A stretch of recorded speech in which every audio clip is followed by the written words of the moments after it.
Hi guys, I'm gonna be making the Queen Evil costume and ito na yung ating last minute para sa paggawa ng costume for Halloween. So let's make it.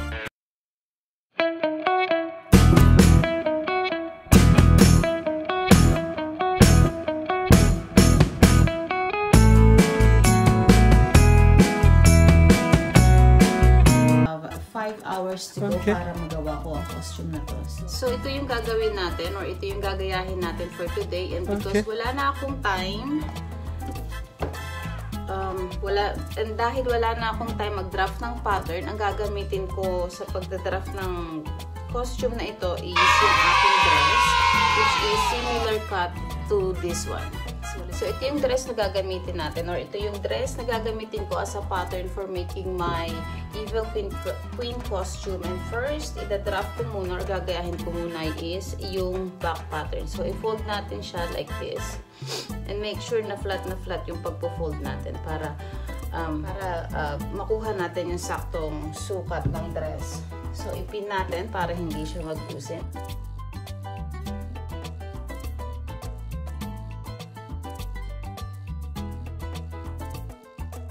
Then, from this fabric na nabili ko sa Shamshupo, which cost me $9 or something about 50 to 60 pesos sa Pilipinas. Ito yun na yung pinaka-cheap na tela na nagustuhan ko para dito sa costume na to. So, i-fold natin siya into the wrong side by 2.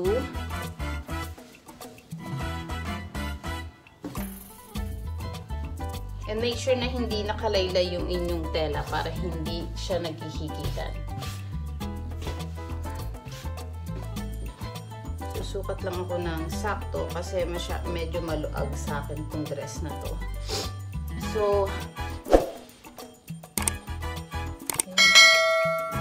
with this, so this dress is knee-high. So, ang sa palikod kasi niya, yung bandang likod is it's low back actually. So mag-a-add ako dito ng 8 to 10 inches sa back side. So because long back yung gagawin nating gown, we have to add 8 to 10 inches from the hemline para magkaroon tayo ng long back dun sa ating gown.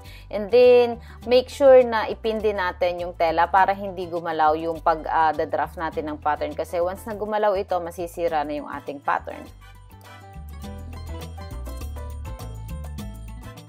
After nating madagdagan yung laylayan ng ating gown, maggagawa naman tayo ngayon or ite-trace natin ngayon yung buong back part ng bodies natin. So, kailangan din nating maglagay ng allowance para hindi naman masikip yung ating gown na gagawin. And then, for the lower part of the gown, lagyan natin siya ng konting curve para may design.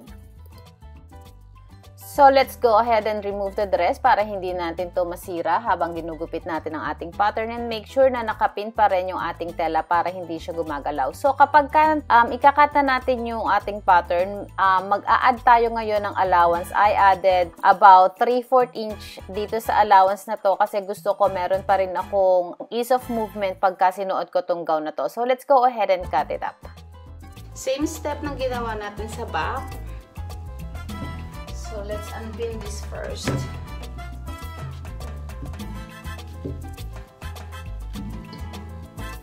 So, same step ng ginawa natin sa back. Ipi-flip lang natin ito into the front side. And then, we have to really lay it flat. Lagyan natin yung arm para makuha natin yung sleeve. So, we have to really lay it flat para makuha natin yung figure.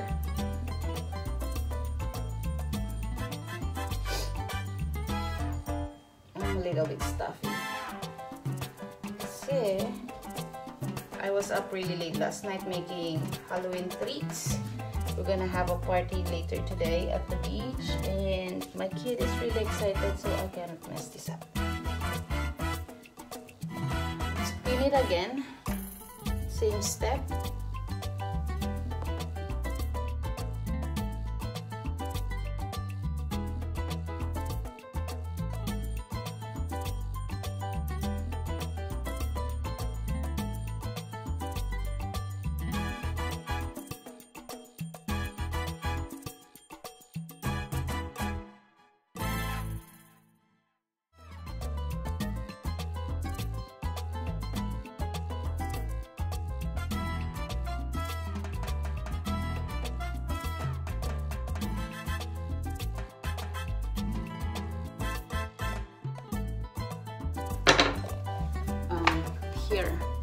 Okay, as you remember, V-neck siya. So, and our actual, the pattern from the dress is round neck. So, gagawin natin ngayon siyang V-neck. And don't forget to add half inch for the allowance when you're cutting it. We're gonna cut it now.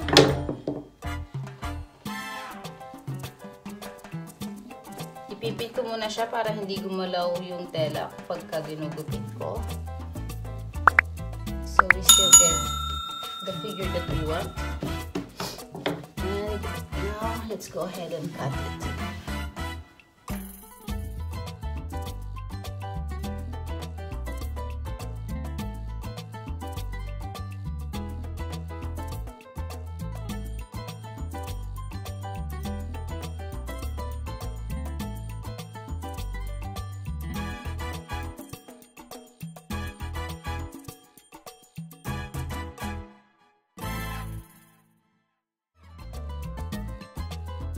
So now we're going to cut the sleeve from the same pattern, from the same dress. Kuhanin natin ngayon yung sleeve niya like this.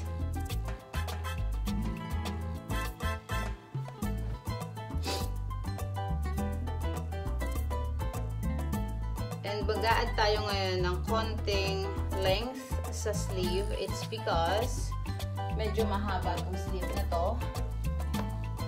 And meron siyang design. That's the sleeve.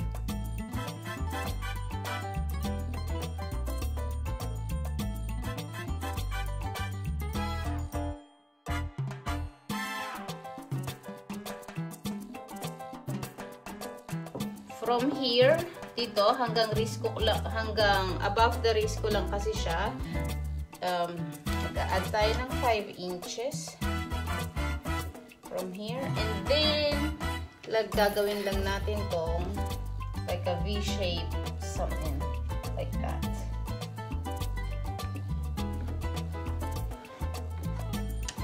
There. To have that effect. Actually, baba muna natin to ng 2 inch before we proceed getting the V shape. Bumaba ako ng 2 inches, and then now I'm going to proceed and do the V-line. So this is gonna be this will be my sleeve. Tatanggalin ko ang pin, yung dress, para makuha ko tong armhole.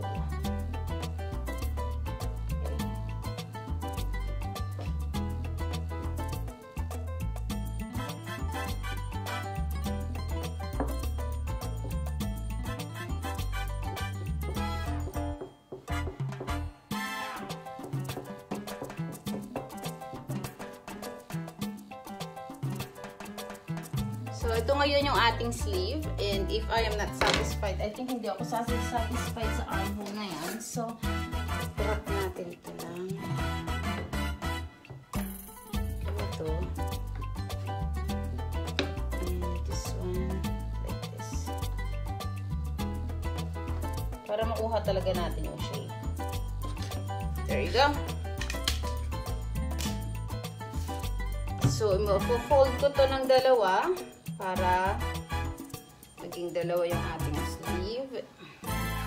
Folding in half, folding twice.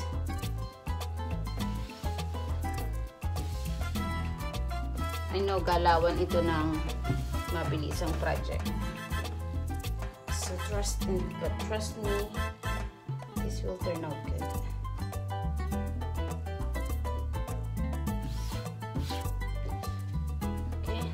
Pin it.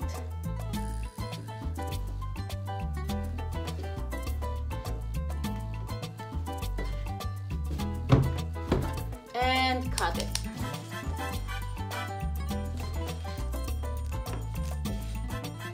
Half-inch allowance, don't forget.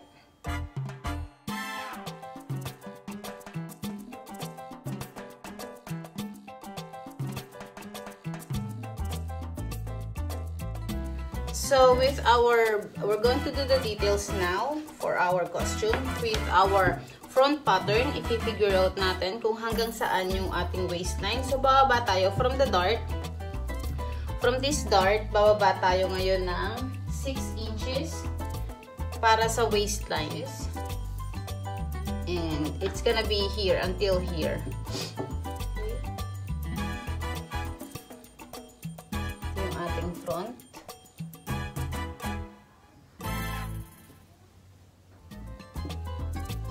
And then, hanggang sa 6 inches. So, i-fold natin yung front natin to 6 inches. Like here, like this.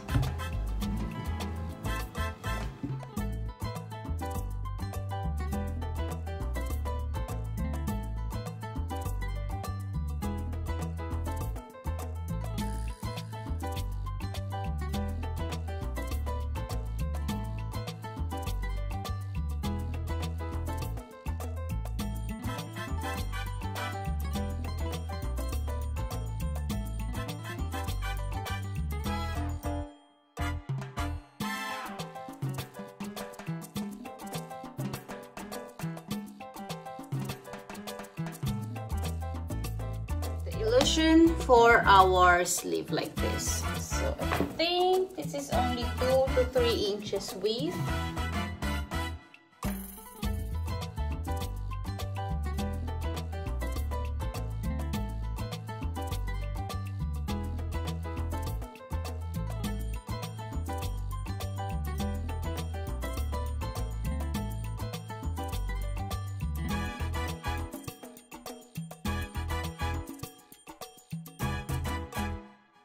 So, ang unahin natin gawin is yung ating sleeve. Yung detail ng ating sleeve, like this.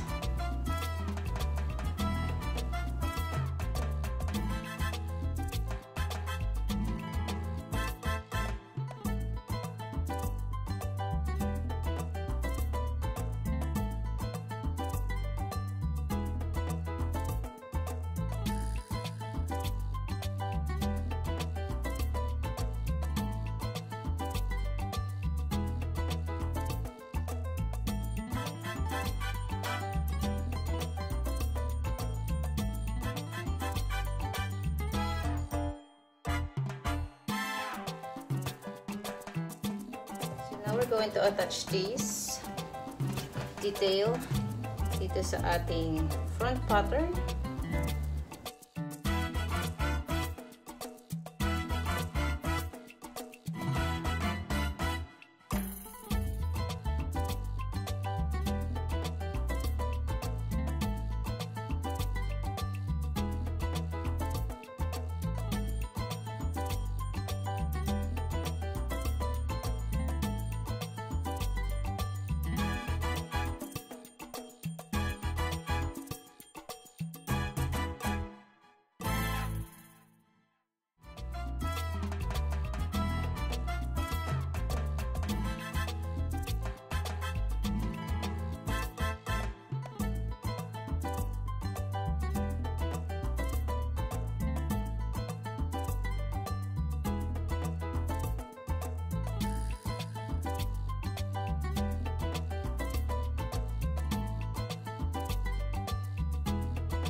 Ipagkakabit na natin itong back, itong ating bodies. Bubuin na natin itong pattern natin. And then, let's go see what happens. Go ahead and do the neckline first for this one. Kasi, gawa na yung neckline natin dun sa front pattern or front bodies.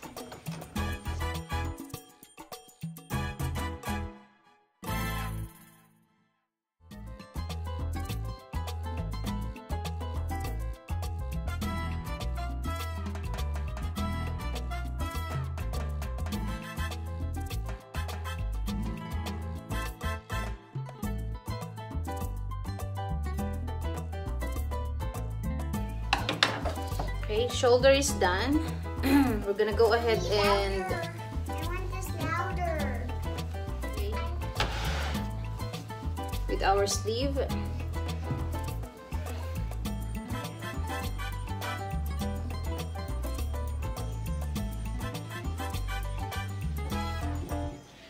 Front to front.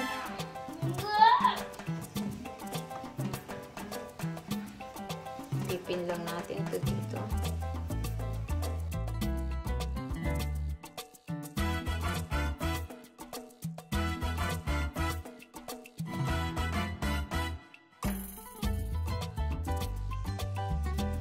We're going to sew the armhole and make sure na pinin nyo lahat siya para hindi siya maging bulky or wrinkly.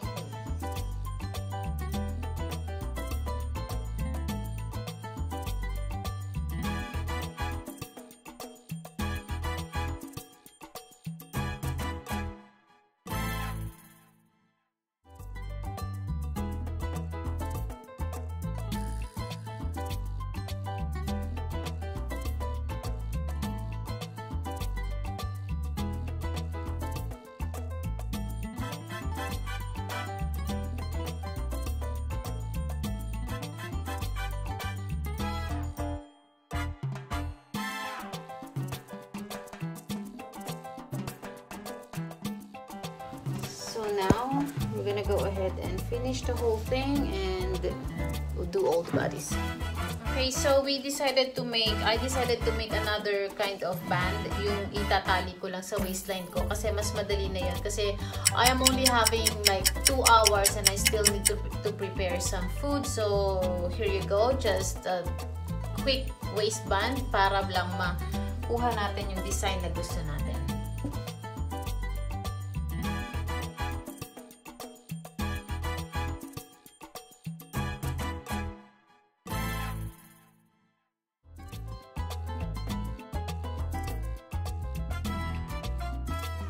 Snip natin yung mga corner para hindi siya bulky.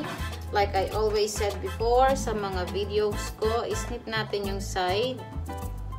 But make sure na hindi mo magugupit yung seam. Snip natin yung corner. And